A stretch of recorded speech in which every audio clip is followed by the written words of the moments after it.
بن ابی طالب.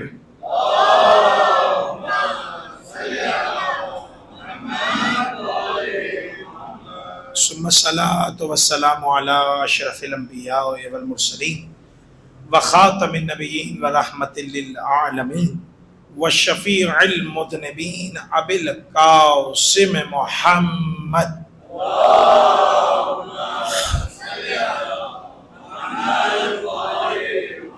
وآلہ وعترتہ واہل بیتہ الطیبین الطاہرین المعصومین المظلومین ولعنۃ اللہ علی اعدائہم اجمعین.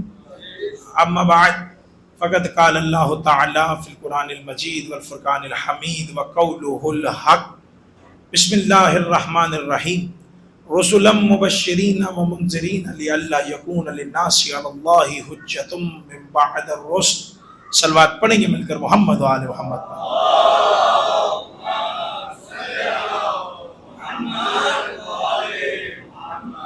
سورہ نساء کی آیت اور اسی کے ذیل میں ہماری گفتگو جاری و ساری ہے کہ جس میں پروردگار عالم نے اپنی حجت کو بھیجنے کا تذکرہ کیا اور بتا دیا کہ میں رسولوں کو اور نبیوں کو اور پیغمبروں کو اور اماموں کو دنیا میں اس لیے بھیجا ہے تاکہ لوگوں پر ہماری حجت تمام ہو، تاکہ میرا نظام ہدایت آخر تک چلتا رہے.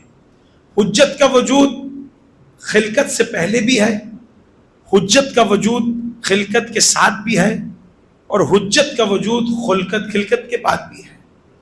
ہر دور میں حجت کا ہونا لازمی ہے. اگر نہ ہو تو کیا ہوگا؟ تو اس کے لیے بھی بہت سی روایتوں کو لکھا گیا کہ اگر تھوڑی دیر کے لیے حجت خدا کے وجود کو زمین سے ہٹا دیا جائے تو یہ زمین اپنے اہل سمیت دھنس جائے گی، یعنی برباد ہو جائے گی. یعنی حجت کی اہمیت یہ ہے کہ اگر حجت ہے تو کائنات قائم و دائم ہے، اور اگر کوئی اللہ کی حجت نہیں ہے تو پھر کوئی کائنات کا وجود باقی نہیں رہے گا. یعنی جبر حجت کے وجود کے ساتھ ہی کائنات کے وجود کی ضرورت ہے. صلوات پڑھیں مل کر محمد آل محمد.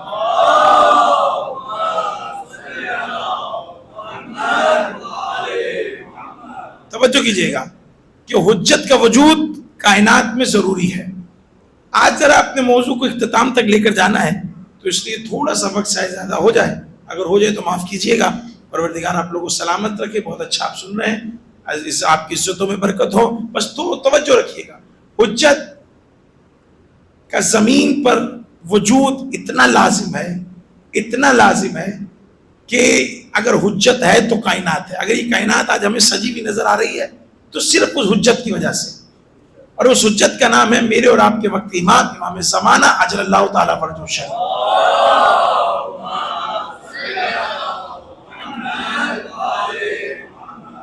اچھا یہاں رکیے گا اور رک کر سوچئے گا کہ ہم نے پہلے بیان کیا کہ اللہ نے رسولوں اور رسولوں کو بھیجا، پیغمبروں کو بھیجا، اماموں کو بھیجا. اس کا مطلب آدم بھی حجت، نوح بھی حجت، موسیٰ بھی حجت، عیسیٰ بھی حجت، ابراہیم بھی حجت، پھر سب سے بڑی حجت محمد مصطفیٰ. اللہم صلی علی محمد علیہ. اور محمد مصطفیٰ کے بعد پھر علی حجت، حسن حجت، حسین حجت، یہاں تک کہ امام زمانہ تک سب حجتیں ہیں کہ جو اللہ کی طرف سے ہم پر قائم کی گئی ہیں تاکہ ہم اللہ پر کوئی حجت قائم نہ کر سکیں. اب امیر المومنین رسول اللہ جو ہے وہ سب سے بڑی حجت ہے. کس کی؟ اللہ کی. یہ ایسی حجت ہے کہ اس پر آدم کو بھی ایمان لانا تھا، نوح پر بھی، نوح کو بھی ایمان لانا تھا، اور انہیں نبوت تو ملی ہی اسی شرط پر کہ وَإِذْ أَخَذَ اللَّهُ مِيثَاقَ النَّبِيِّينَ. اے حبیب اس وقت کو یاد کیجئے کہ جب ہم نے نبیوں سے میثاق لیا تھا. میثاق کیا لیا تھا؟ کہ ہم نے میثاق یہ لیا تھا کہ جب ہمارا آخری آ جائے اس پر ایمان بھی لانا اور اس کی مدد بھی کرنا. یعنی ایمان بھی ضروری ہے، اس پر مدد بھی. یعنی نبوت آدم اس بات کی محتاج تھی کہ اسی وقت تک نبوت نہیں ملے گی جب تک تم یہ دعویٰ نہ کرو کہ میں محمد پر ایمان لاتی ہوں اور میں محمد پر ایمان لاؤں گی، میں محمد پر ایمان لاؤں گا اور محمد کی مدد کروں گا. اور یہاں پر بہت مشہور و معروف جملہ کہ جو ایمان لاتا ہے اسے کہا جاتا ہے مومن، اور جس پر ایمان لایا جاتا ہے اس کو کہا جاتا ہے مولا. اس کو کیا کہا جاتا ہے؟ مولا. یعنی آدم کی نبوت کی شرط یہ تھی کہ محمد کو اپنا مولا مانیے. نوح کی نبوت کی شرط یہ تھی کہ محمد کو اپنا مولا مانیے. ابراہیم کی نبوت کی شرط یہ تھی کہ محمد کو اپنا مولا مانیے. یعقوب، یوسف، سب نبیوں شرط یہ تھی کہ محمد کو اپنا مولا مانیے. اور وہی محمد منبر غدیر پر کہہ رہے تھے من کنت مولا. مل کر جواب دیجئے.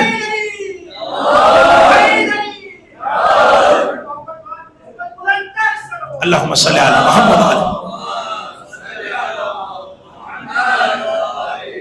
فہذا علی کہ میں جس کا میں مولا اس کا علی مولا. یہ جس سے ہمیں سمجھ میں آیا کہ اب جہاں جس کا حضرت محمد مصطفیٰ مولا ہوں گے اس کے علی بھی مولا ہوں گے. اب پوچھئے جناب آدم سے کہ آپ کے مولا کون؟ کہیں گے محمد بھی ہمارے مولا، علی بھی ہمارے مولا. محمد بھی ہمارے مولا، علی بھی ہمارے مولا. اس کا مطلب یہ ہے کہ جیسی حجت محمد ہے نا ویسی ہی حجت علی ابن ابی طالب ہے. تمام ہے جملے، تمام ہے جتنی جیسی حجت.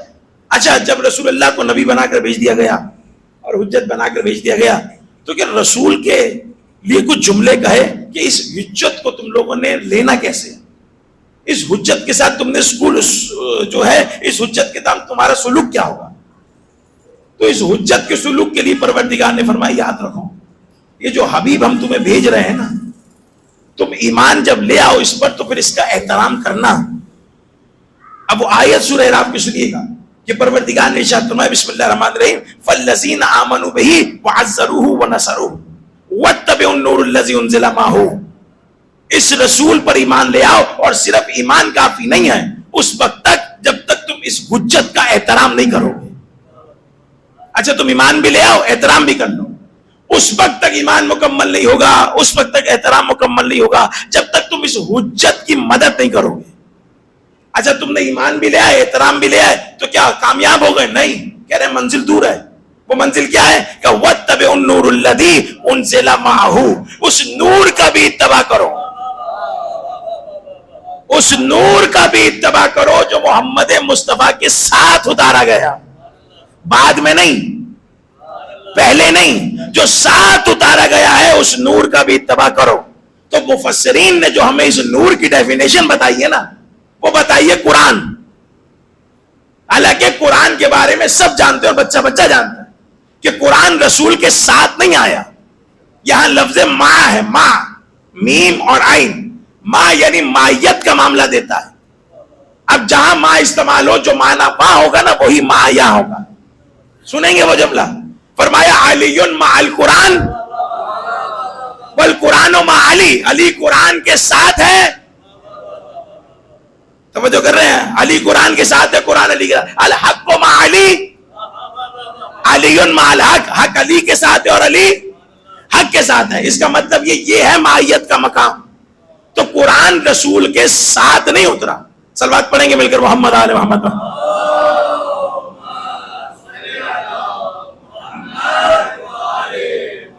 قرآن رسول کے ساتھ نہیں اترا ہے، قرآن رسول کے بعد اترا ہے. اسی لیے کہا گیا کہ 23 سال کے عرصے میں قرآن مکمل ہوا. ضرورت بضرورت قرآن اترتا رہا اور اسے محفوظ کرتے رہے رسول اللہ. اب جملہ سماعت رہے گا. تو ہمیں ایسے نور کو ڈھونڈنا ہے کہ جس کے نور کی آمد سے رسول کا نور مکمل ہو. توجہ رکھیں گے میری طرف کہ اس نور کی اتباع کرو جو رسول کے ساتھ اتارا گیا. وہ نور کس کا ہے؟ جو رسول کے ساتھ اتارا گیا. اگر اس کی اتباع ہوئی تو سمجھ لینا تم نے احترام بھی کر لیا، تم نے مدد بھی کر لی، تم ایمان بھی لے آئے. لیکن تم نے اگر یہ آخری والا کام نہ کیا کہ اس نور کی اتباع نہیں کی، اس حجت کی اتباع نہیں کی، تو سمجھ لینا نہ تم نے کوئی احترام کیا ہے، نہ تم نے کوئی ایمان لائے ہو. اور صلوات کا سہارا دیں گے مل کر محمد آئے.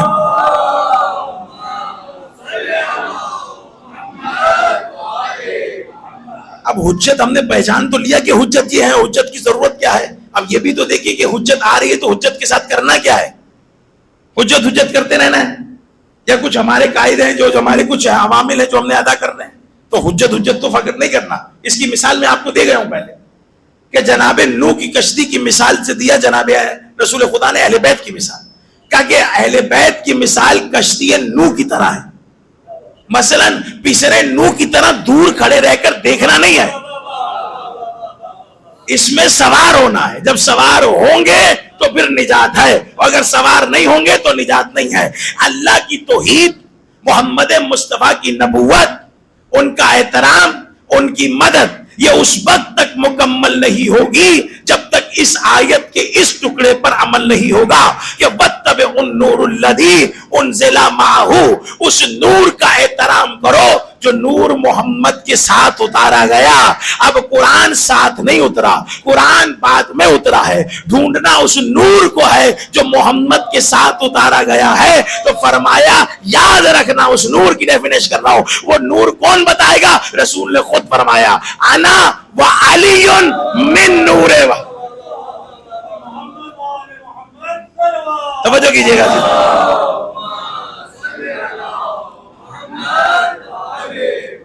انا وعلی من نور واحد، میں اور علی ایک نور سے ہیں، یعنی ایک نور ہے.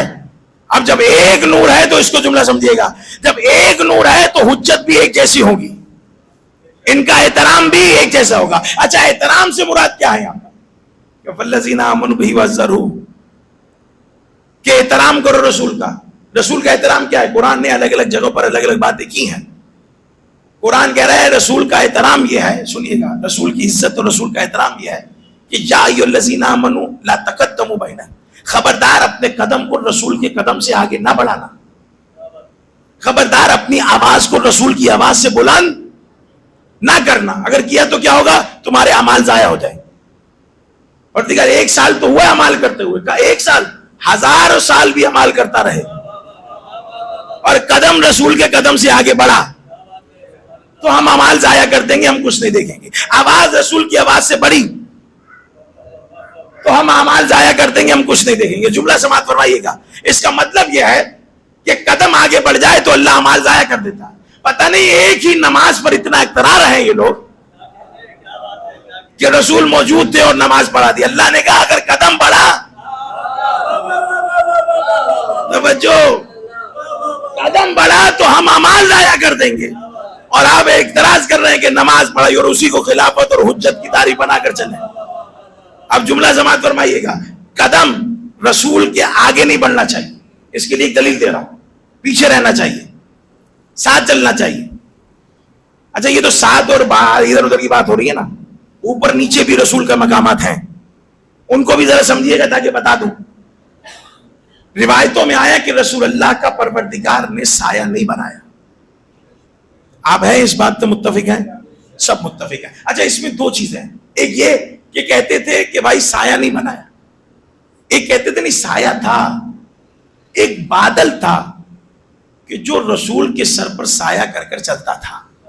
جہاں رسول جاتے تھے وہ بادل ہوتا تھا جس کی وجہ سے رسول کا سایہ نہیں بنتا. کوئی بھی بات ہو، اس کا مطلب سایہ نہیں تھا. اور یہ کب پتا چلا؟ یہ اس وقت پتا چلا جب جناب خدیجہ نے اپنے غلام کو ساتھ بھیجا تھا اور اس نے آ کر بتایا تھا. ہم نے دیکھا کہ جب رسول چل رہے ہیں تو ان کے سر پر ایک بادل سایہ، اور پھر جناب خدیجہ نے اپنے رشتے کو بھجوایا. اور پھر دیکھا کہ جب رسول آئے اور شادی ہو گئی، کہ رسول اللہ پریشان کیوں رہتے ہیں؟ کہ اس لیے کہ یہ ایمان نہیں لاتے، یہ مسلمان نہیں ہوتے. تو اس وقت بی بی خدیجہ نے اپنے خزانوں کے منہ کو کھولا اور کھول کر کہا کہ جو اپنا قرضہ معاف کروانا چاہتا ہے وہ اسلام قبول کرے. تو پورے مکے نے مقروض تھا بی بی خدیجہ کا، اور وہ آتے رہے، محمد کا کلمہ پڑھتے رہے، مال قرضہ ادا کرتے رہے، چلے جاتے رہے. میں جملہ کہوں گا، یہ بات میں جو رسول کے پلٹے ہیں نا، یہ قرضے کے لیے مسلمان ہوئے تھے. سلوات پڑھیں گے مل کر محمد آل محمد. توجہ، یہ نور یہ نور یہ نور یہ نور دیکھیے گا کیا ہے. کہا کہ سایہ نہیں ہوتا تھا. ہم نے کہا ٹھیک ہے سایہ نہیں ہوتا تھا، اوکے بھائی کیوں نہیں ہوتا تھا؟ بہت سی وجوہات ہیں. ایک وجہ بیان کر رہا ہوں تاکہ آپ کے مزاج سے واقف ہوں. میں ایک وجہ بیان کر رہا ہوں. میں وجہ یہ ہے کہنے لگا بھائی رسول کے ساتھ چلتے تھے صحابی، تو کہیں رسول کے صحابی کا قدم رسول کے سائے پر نہ آ جائے. احترام رسول دیکھیے اللہ نے انتظام کیسے کیا کہ قدم کسی صحابی کا رسول کے سائے پر نہ آئے، اس لیے ہم نے رسول کے سائے کو نہیں بنایا. تو اس کا مطلب صحابی میں اور اہل بیت میں ہمیں فرق نظر آ گیا. صحابی وہ ہیں کہ جن کا قدم رسول کے سائے پر نہیں آ سکتا. اہل بیت وہ ہیں جو کبھی دوش پیغمبر پر آ جاتے ہیں. یا سواری بات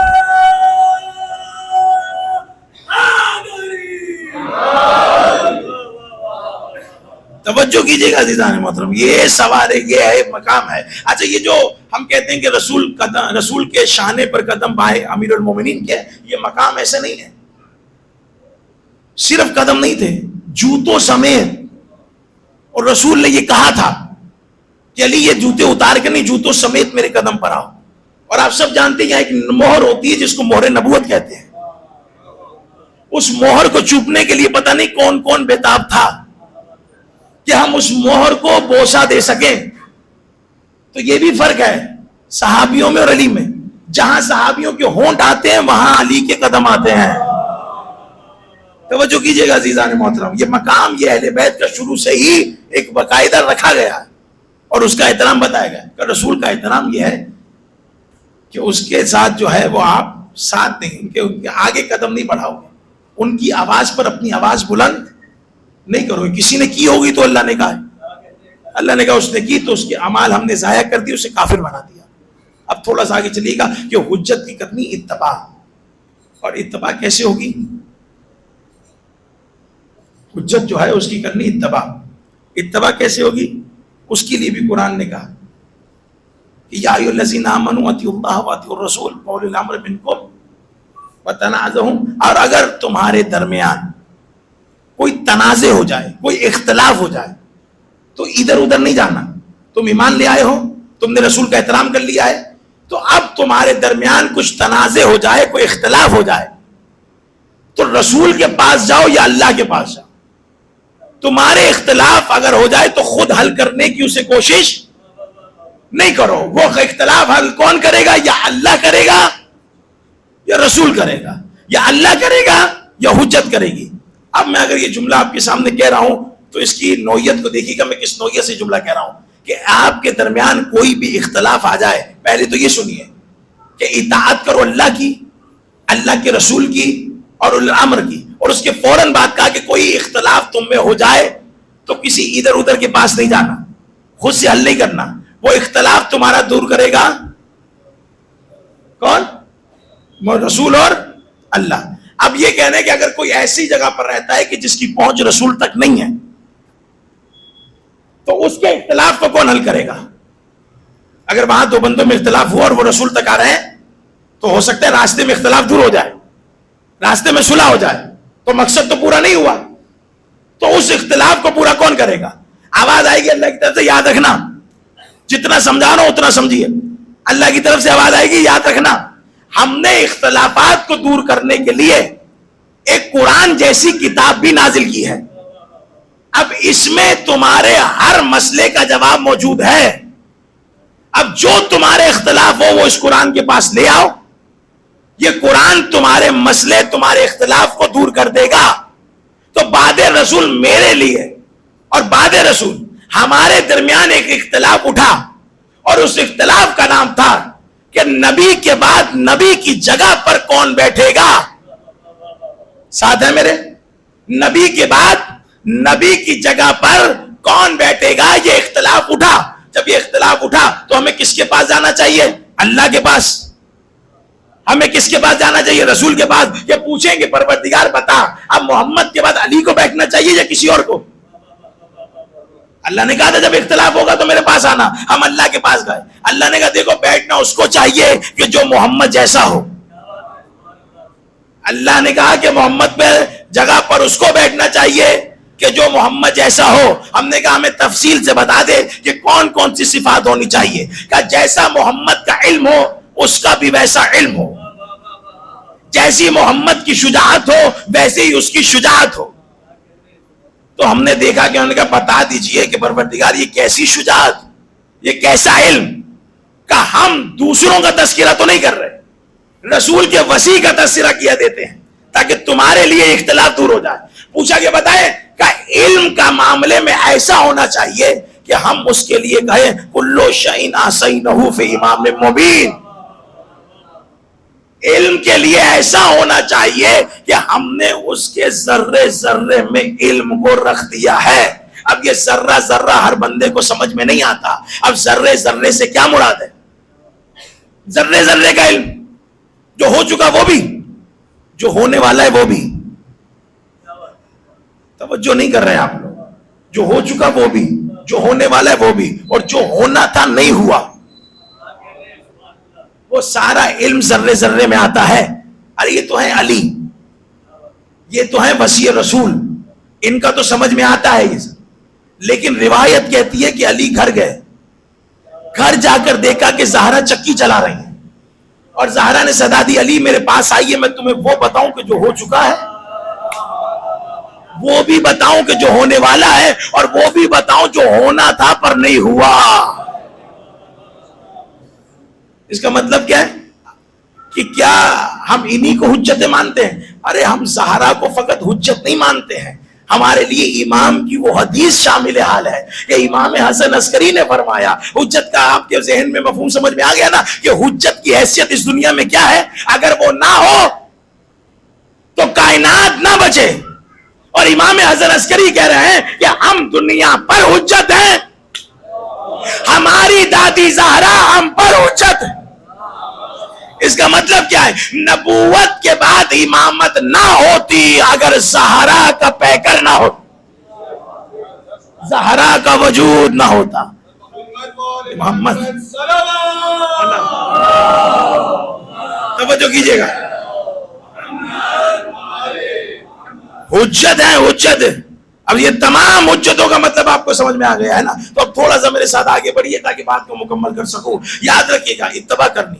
پروردگار اچھا علم تو ایسا کہ ذرہ ذرہ سمجھ میں نہیں آئے گا کہ تو ان کو پھر وہ سنائیے کہ علی اپنے صحابی کے ساتھ گئے مدینے سے باہر, دیکھا کہ وہاں جو چھپ سے چھوٹی مخلوق کہ جسے چیونٹی کہتے ہیں وہ وہاں پر بہت زیادہ تعداد میں تھی. تو جب دیکھا تو دیکھ کر فرمایا صحابی نے تسبیح صلاح کی جو ان چونٹیوں کی تعداد کو جانتا ہے. کب وہیں علی نے ہاتھ پکڑ کر روک لیا, سلامت رہیے آپ سلامت رہیے. کب وہیں علی نے ہاتھ پکڑ کر روک لیا کہ یہ نہ کہو کہ تعداد کو جانتا ہے, یہ کہو تسبیح صلاح کی جس نے اسے خلق کیا ہے. کیا یہ ہے حجت قسم خدا کی, سمجھا رہی ہے توحید کو. میں نے پہلے دن ایک جملہ کہا تھا, علی کے لیے مشکل نہیں تھا خدا بننا. فرعون نمرود یہ سب کہتے تھے ہمیں خدا مانو, کوئی خدا ماننے کے لیے تیار نہیں تھا. علی کے سامنے لوگ کھڑے تھے, حکم کیجیے ہم آپ کے سامنے سجدہ کریں. علی کا معیار خدائیت یہ تھا, لیکن علی فوراً بتاتے تھے جب تم مجھے دیکھ رہے ہو نا کہ میں اتنا عظیم ہوں تو دیکھو جس کو میں سجدہ کر رہا ہوں وہ یہ توحید کو پہنچانے آئی ہے, اس کی حجت توجہ فرمائیے گا, توحید کو بچانے آئی ہے اس کی حجت. کہا یہ نہ کہو کہ جو اس کی تعداد کو جانتا, یہ کہو کہ جو جنہوں نے اس کو خلق کیا, جس نے اس کو خلق کیا. رکیے گا, کہنے لگا مولا کوئی ہے, مولا کوئی ہے جو اس کی تعداد کو جانتا ہے. ارے مولا کے بھی کیا کہنے, مولا نے فرمایا تعداد کی بات کرتے ہو, میں تو یہ بھی جانتا ہوں ان میں سے نر کتنے ہیں مادہ. یا زہرا یا زہرا تم صرف تعداد کی بات کرتے ہو, میں یہ بھی جانتا ہوں, جملہ اور بھی ہے, میں یہ بھی جانتا ہوں ان میں سے نر کتنے ہیں مادہ کتنے ہیں. اور پھر کہیں یہ بھی آیا کہ علی نے فرمایا تم صرف تعداد اور نر اور مادے کی بات کرتے ہو, میں یہ بھی جانتا ہوں اس وقت کتنوں کا منہ مشرق کی طرف ہے, کتنوں کا منہ مغرب کی طرف. یہ ہے حجت کی پہچان کہ جس کے ذرے ذرے میں ذرے ذرے کا علم جس پروردگار نے امام مبین میں رکھا ہے. اور وہ امام مبین کون ہے؟ میرا علی امام مبین ہے، میرا حسن امام مبین ہے، میرا امام حسین امام مبین ہے. یہ تمام وہ حجتیں، ان کی اتباع کا اللہ حکم دے رہا ہے ہمیں. میں نے کہا جو اختلاف تو ہوا ہے وہ اختلاف دور کیسے کریں؟ میں نے کہا پروردگار ٹھیک ہے، علم سمجھ میں آ گیا، کچھ اور بھی بتا دے. کہا اور کیا بتاؤں؟ شجاعت سن لو اس کی، شجاعت سن لیجئے. اچھا علم اللہ نے فیصلہ دونوں سے کرانا ہے، اللہ سے بھی اور رسول سے بھی. اللہ نے تو آیت بتا دی، رسول کے پاس بھی جا کر پوچھئے یا رسول اللہ آپ بتا دیجئے آپ کا جو وسیع ہوگا اس کے علم کا عالم کیا ہوگا.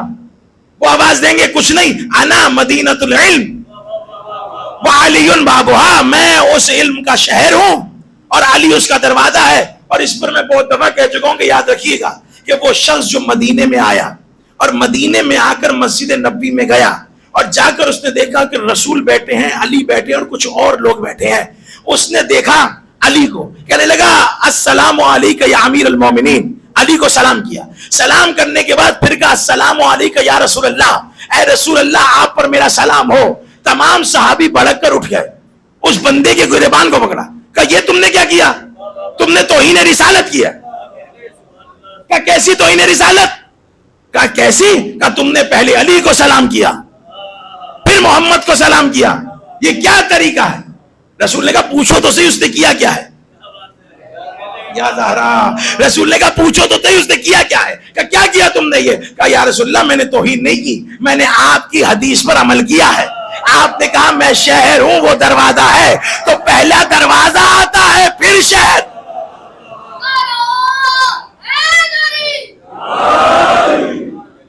توجہ کیجئے، صلوات پڑھیں گے مل کر محمد آل محمد.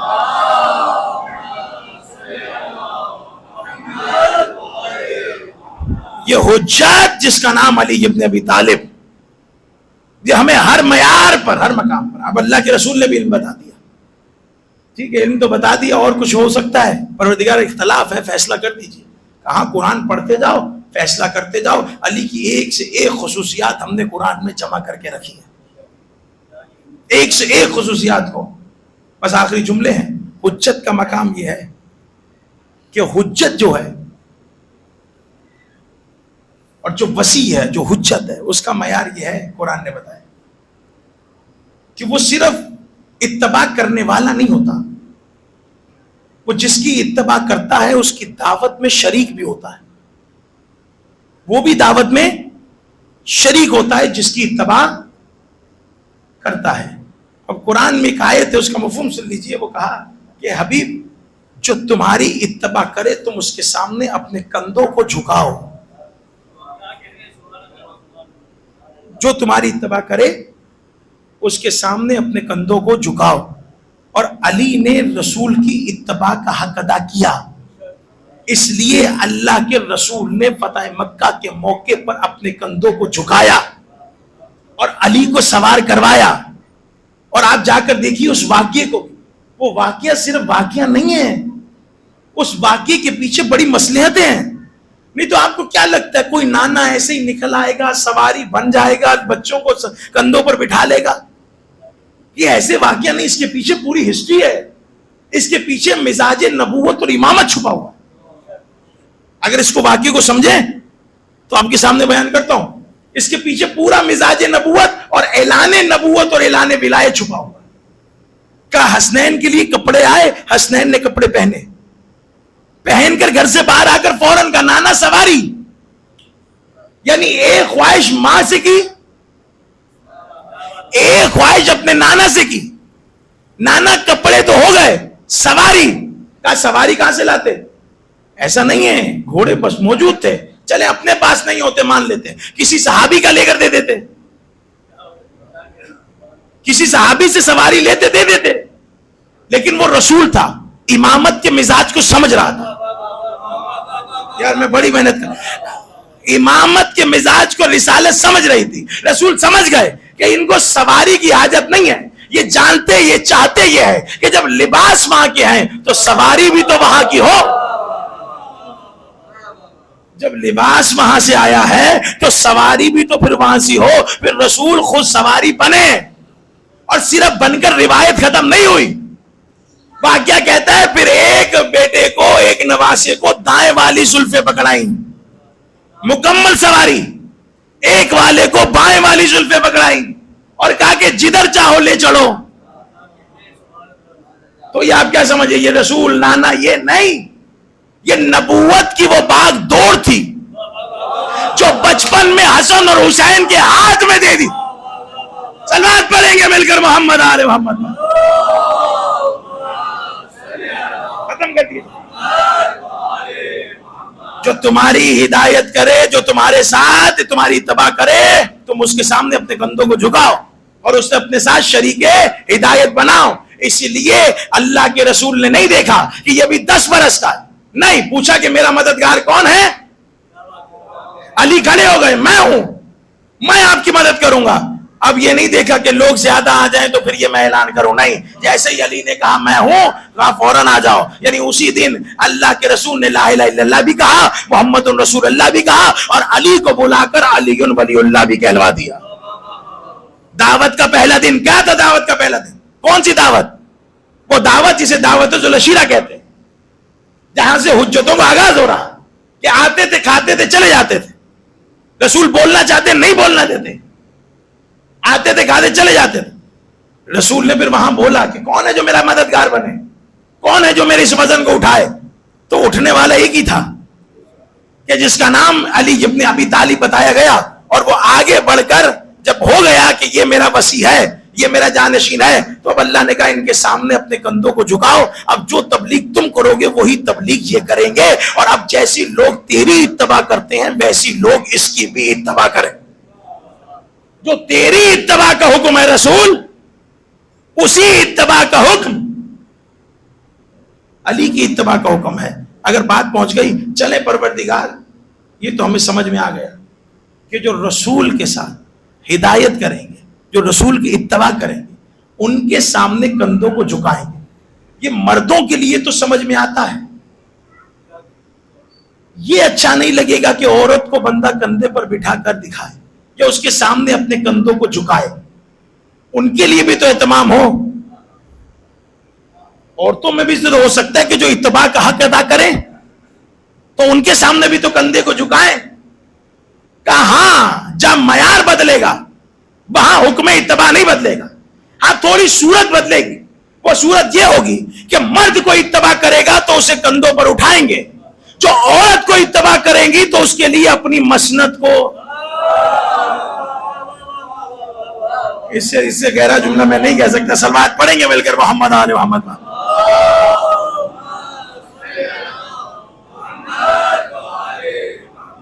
حجت کی اتباع کرنی, ہر حال میں حجت کی اتباع کرنی ہے. اگر حجت کی اتباع ہے تو سن لیجئے کہ رسول کی اتباع ہے. اگر حجت کی اتباع نہیں ہے, علی کی اتباع نہیں ہے, حسن کی اتباع نہیں ہے, تو کسی کی اتباع نہیں ہو پائے گی. اتباع کا حکم میں نے آپ کے سامنے بیان کر دیا. اتباع یعنی پیروی, پیروی یعنی ہر حال میں انہیں اپنے نفسوں پر مولا ماننا اور اپنے نفس پر اپنے سے زیادہ علی کا حق جاننا. یہ ہے ولایت, یہ ہے حجت کی اتباع. کہ میں کیا, میں کچھ نہیں, یہ سب کچھ امیر المومنین علی ابن ابی طالب کا عطا کیا ہوا. اب اگر پروردگار کوئی ایسے ہی مثالیں ہو جائیں, میرے بھائی بیٹھے ہیں, کہ جنہوں نے اتباع کی ہو, جنہوں نے اطاعت کی ہو, تو آواز دی. ہاں بہت ہے, ایک نہیں بہت ہے, لیکن ایک سن لیجئے کیونکہ آج 8 محرم ہے. پہنچ گئے آپ لوگ, سلامت رہیے گا. آج 8 محرم میں سن لیجئے اتباع, اطاعت. یا ایھا الذین آمنوا اطیعوا اللہ و اطیعوا, بس اطاعت کرو اللہ کی, رسول کی, اولو الامر کی, ان سب کی کیا کرنی, اطاعت کرنی ہے. کوئی مثال بتا جس نے اطاعت کی ہو. آواز دی. ہاں مثال تو موجود ہے, لیکن دیکھنے والی آنکھیں ہونی چاہیے. ہم اطاعت کریں گے, ہم مطیع بن جائیں, جتنی بھی کوشش کرتے اس حق تک نہیں پہنچ سکتے, ان کی اطاعت تک نہیں پہنچ سکتے. جن کی اطاعتیں کر گئے نا, جیسی اطاعت وہ کر گئے, ہم اس اطاعت تک نہیں پہنچ سکتے. سنیے گا جملہ عزیزان محترم, میں آپ کو ہدیہ کر رہا ہوں یہ جملہ. ہم اپنے آپ کو متی کہیں، مسئلہ نہیں ہے، ہر بندہ کہتا ہے، لیکن امام جس کو کہیں کہ یہ ہمارا موتی ہے، یہ ہمارا اطاعت گزار ہے، اس کا معیار الگ ہوتا ہے۔ امام جب حضرت ابوالفضل عباس کی زیارت پر جاتے ہیں تو کہتے ہیں السلام علیکم یا عبد الصالح المطیع للہ وللرسول، یہ ہے اللہ کا مطیع، یہ ہے اللہ کا رسول، یہی ہے میرے پورے عشرے کا خلاصہ عزیزو۔ کیا کہا؟ اللہ کا مطیع، رسول کا مطیع، علی کا مطیع، حسن کا مطیع، حسین کا مطیع۔ ہم نے یہ دیکھا کہ اطاعت تو فقط حسین کی عباس نے، لیکن زیارت کے جملے ہیں اللہ کا بھی، رسول کا بھی، علی کا بھی۔ اس کا مطلب یہ ہے کہ حسین کی اطاعت میں اللہ کی اطاعت بھی چھپی تھی، رسول اللہ کی اطاعت بھی چھپی تھی، علی کی اطاعت بھی چھپی، اور اطاعت کہا کہ یہ ادا کیا عباس نے کہ کتابوں میں جملے آگے کہ عباس نافذ البصیرہ ہے۔ حسین کے لیے، عباس کے لیے گئے یہ نافذ البصیرہ ہے، یعنی کسی کو بات کہنی ہو تو حسین زبان سے بول کر بتائیں گے کہ اس عمل کو یوں کرو، لیکن عباس کے لیے جملوں کی ضرورت نہیں پڑتی تھی۔ عباس حسین کے جملوں پر نہیں، آنکھ کے نشانوں پر چلتے تھے، آنکھ کے اشاروں پر چلتے تھے۔ عباس حسین آنکھ ہلاتے تھے، عباس سمجھ جاتے تھے کہ میرا مولا یہ چاہتا ہے۔ عباس کے لیے جملے جو آئے ہیں نافذ البصیرہ، کہ بصیرت کو نافذ کرنے والا، عزیزان محترم جملے سماعت فرمائیے گا۔ حضرت عباس علمدار، آج 8 محرم ہے، ہر جگہ میرے مولا کا پرچم اٹھے گا، ہر جگہ میرے مولا کا پرچم بلند ہوگا۔ حجت کے احترام اور حجت کی جو اتباع کا حق ادا کیا وہ حضرت عباس نے کی۔ وہ سب چیزیں آپ نے سنی ہوئی ہیں کہ عباس تلوار نکالتے تھے جگہ جگہ، اور یہ وہ نہیں، حکم امام سے کبھی عباس آگے نہیں پڑے۔ ہمیشہ عباس نے حسین کے پیچھے اپنا قدم رکھا، یہاں تک کہ جب منبر پر خانہ کعبہ کی چھت پر خطبہ بھی دینے آئے ہیں نا، تو خطبہ دیتے ہوئے کہا الحمدللہ الذی شرف ھذا بقدوم ابی، حمد اس اللہ کی جس نے اس کعبے کے شرف کو بخشا حسین کے بابا کے قدموں سے۔ یہاں میں سوال کرتا ہوں، مولا آپ کے بھی تو بابا ہیں، آپ نے اپنا نام کیوں نہیں لیا؟ کہا جہاں حسین ہوگا وہاں عباس کی ذات کچھ نہیں ہے، اپنی پوری ذات کو حسین پر قربان کیا۔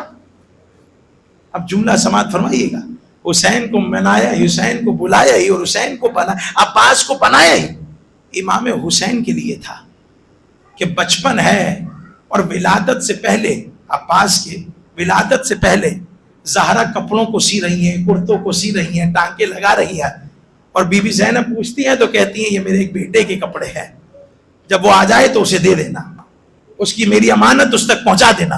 اور جب عباس کی ولادت ہوتی ہے اور امام حسین قریب جاتے ہیں تو عباس سب سے پہلے اپنے ہاتھوں کو آگے کرتے ہیں، مولا ہاتھوں کا عطیہ تو ابھی سے قبول کیجئے گا۔ میں ایک جملہ کہتا ہوں، اگر آپ سماعت فرمائیں، ہم نے ان ہاتھوں کو بڑا معمولی لے لیا۔ عباس کے جو ہاتھ کٹے، یہ مصیبت عباس کے لیے کافی ہیں، ہمیں شرمسار کرنے کے لیے جملہ کافی ہے کہ عباس کا پہلے دایاں بازو کٹا، پھر بایاں بازو کٹا۔ ارے یہ ہاتھوں کی بدولت، ہاتھوں کی فضیلت یہ ہے کہ کہتے ہیں محشر میں رسول پوچھیں گے میری بیٹی، میری زہرا، امت کی شفاعت کے لیے کچھ لائی ہو؟ تو جملہ کیا ہے بیوی کا؟ کہا بابا امت کی شفاعت کے لیے میرے عباس کے کٹے ہوئے 2 بازو کافی۔ مولا کوئی غم نہ دے آپ کو سوائے غم حسین کے۔ عزاداران مظلوم کربلا، عباس حسین کے ساتھ ساتھ ہیں، اپنا سب کچھ قربان کرنے کی تیار ہیں۔ اب دیکھ رہے ہیں میدان میں کبھی کوئی جاتا ہے مارا جاتا ہے، کبھی کوئی جاتا ہے مارا جاتا ہے۔ اب وہ وقت آیا کہ عباس عاشور کو اپنے آقا سے اجازت لینے کے لیے آئے۔ اگر مجھے وقت مل جائے میں عاشور سے پہلے شب عاشور کی روایت پڑھنا چاہتا ہوں۔ شب عاشور روایت کہتی ہے عباس اپنے خیمے میں بیٹھے ہوئے تلوار کو سیکل کر رہے ہیں، دیکھا کہ ایک مرتبہ سامنے آ کر شہزادی کونین بی بی زینب کبریٰ کھڑی ہو گئی اور کہنے لگی عباس۔ عباس نے جب شہزادی کو اپنے خیمے میں دیکھا تلوار پھینکی کھڑے ہو گئے۔ بی بی غلام کو حکم کیا ہوتا غلام حاضر ہو جاتا، بی بی میرے خیمے میں آنے کی وجہ کیا ہے؟ کہا عباس آج آقا زادی نہیں بہن بن کر آئی ہو، مجھے پتا چلا جب سے لوگوں نے سنا کہ کل سب مارے جائیں گے، تمام بیویوں نے مجھے گھیر لیا ہے اور گھیر کر پوچھتے ہیں کہ بتائیے ہمارے پردے کا محافظ کون ہے؟ زینب تیرے بھروسے عباس وعدہ کر کر آئی ہے۔ عباس نے کہا مولا بی بی جب تک میری سانس میں سانس ہے نا آپ کے پردوں کا ضامن میں ہوں۔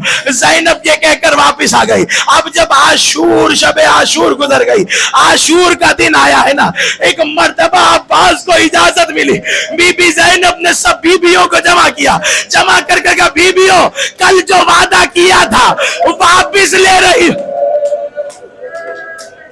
کا وجہ کیا ہے؟ کا وجہ یہ جس کے بھروسے وعدہ کیا وہ مقتل کی طرف جا۔ عزاداران مظلوم کربلا حضرت عباس آتے تھے، مولا اجازت دیجئے، کہتے تھے عباس تو میری فوج کا سالار ہے۔ عباس کبھی دائیں کبھی بائیں دیکھ کر کہتے مولا وہ فوج کہاں جس کا میں سالار، اب تو گود کے پالے مارے گئے، آنا محمد مارے گئے، قاسم مارے گئے، اب تو اجازت دیجئے۔ نہیں عباس اجازت نہیں ملے گی۔ عباس واپس اس خیمے کے پاس آ کر بیٹھے جس خیمے کو مشکیزوں کا خیمہ کہا جاتا ہے، اس خیمے سے خشک مشکیزیں کھلکھلانے کی آواز آئی۔ عباس اٹھے خیمے کے اندر گئے، دیکھا کہ سکینہ اصغر کے لیے مشکیزوں میں پانی تلاش کر۔ عباس نے دیکھا سکینہ بڑی پیاسی ہو، ہاں بی بی بڑی پیاسی، ہاں مولا بڑی پیاسی ہو، ہاں چچا بڑی پیاسی ہو، کہا سکینہ جلدی کرو مشکیزہ لیا۔ عباس نے مشکیزہ لیا، میدان میں آئے، سکینہ کو بھی ساتھ دیا۔ حسین نے دور سے آتے ہوئے دیکھا، یہ جملہ میں بہت کیا، دور سے آتے ہوئے دیکھا، حسین نے کہا عباس اجازت نہیں دی تو سفارش لے کر آئے۔ بی بی سکینہ نے جملہ کہا بابا میرے چچا کو اجازت دیجیے، بابا میرا اصغر بڑا پیاسا، بابا اصغر میرا پیاس سے مر جائے گا۔ عباس کا حسین کا عباس سے پیار دیکھیں گے۔ حسین نے کہا سکینہ اپنا 6 ماہ کا برداشت نہیں ہوتا، اور میرا جوان عباس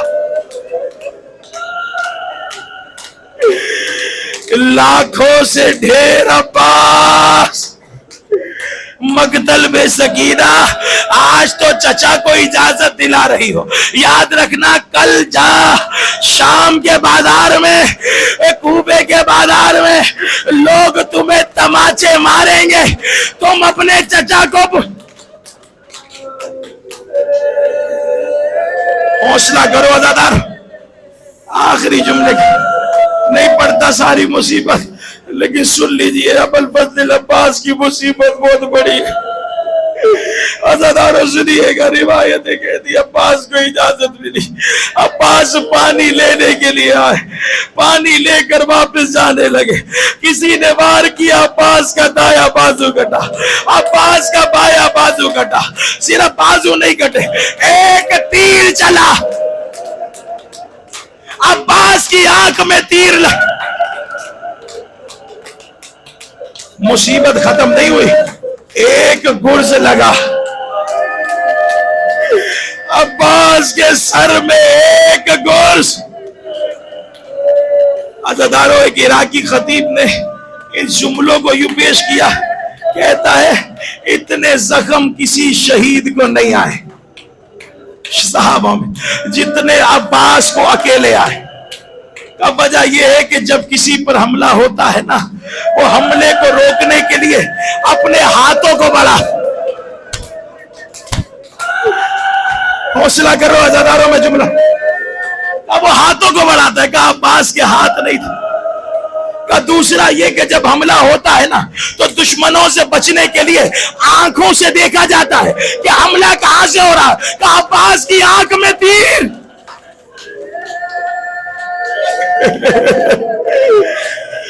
اجرکم الزہرا، عباس زین سے زمین پر آ گئے، علی کا بیٹا زین سے زمین پر آ گیا، حسین کو صدا دی، حسین نے وہی سے جملہ کہا، عباس تیرے جانے سے میری کمر ٹوٹ۔ اجرکم اللہ۔ آخری جملے سنیے، آپ کی زحمت تمام عزادارو، آپ نے سنا کہ عباس کا لاشا فرات پر پڑا رہا۔ اب وہ وقت آیا کہ ایک لعین نے نیزے کے ذریعے سے زینب کی چادر کو اتارا، چادر کو اتارا۔ جب چادر اتر گئی، میری زینب کبریٰ نے فرات کا رخ کیا، کہا عباس،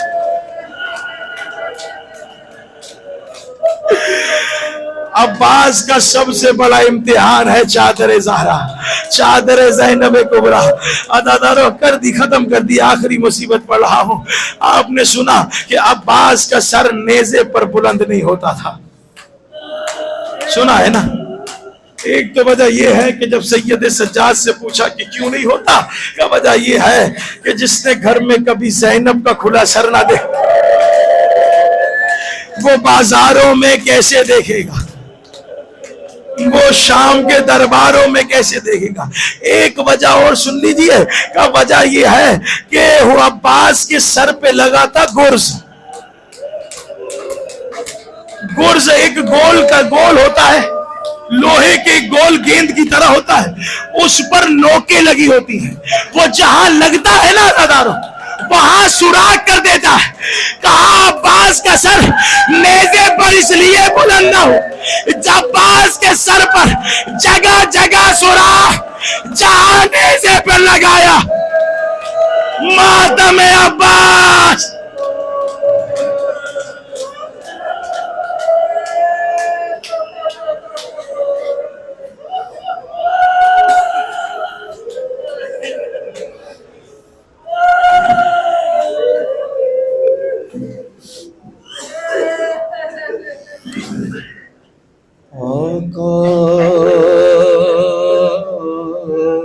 میرے مولا، آقا میرے مولا، میں کیسے اٹھوں آقا، میرے ہاتھ نہیں ہے،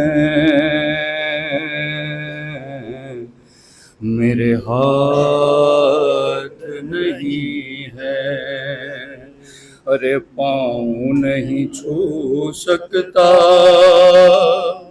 میرے ہاتھ نہیں ہے، میرے ہاتھ نہیں ہے۔ اور جب زی سے زمین کی طرف آنے لگا مولا، نہ کوئی مددگار تھا، نہ کوئی سہارا، ارے اس وقت خیال آیا، میرے ہاتھ نہیں ہے، میرے ہاتھ نہیں ہے۔ اور میں ضامن چادر تھا، محافظ تھا حرم کا، اور اب زندہ بھی رہ جاؤں تو کیا فائدہ کا، ارے زینب کو